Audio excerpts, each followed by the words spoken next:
Ни Америка не е повеќе она што беше. Линколн наскоро ќе започне да го продава својот прв модел произведен во Кина.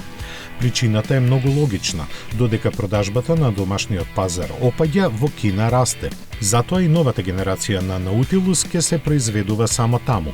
Но менувањето на времињата не значи дека и нешто се има сменето во филозофијата на луксузната марка на Форд. Кросоверот и понатаму е технолошки напреден премиум производ кој цели на купувачите кои повеќе бараат.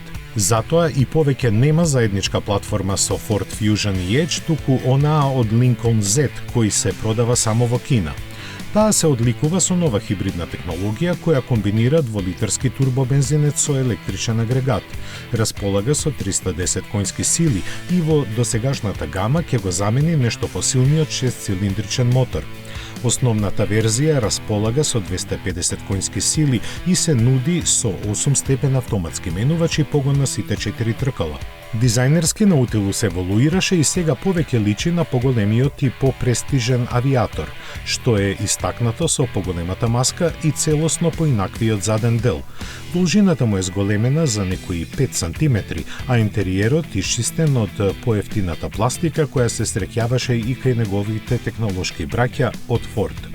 Го нема можеби најголемиот екран кој составен од два дела се растегнува на цели 48 инчи. Седиштата може да се наместат на 24 различни начини и нудат функција за масажа која добро ќе дојде со полуавтономниот систем кој овозможува возење без раце. По поглед на цените и локацијата каде се произведува новиот Наутилус како да не одигра никаква улога. Тој сега е значително поскап и чини $52,000. Прашање е како на сето ова ќе реагираат купувачите на Линколн, кои се со доста традиционални сваќања.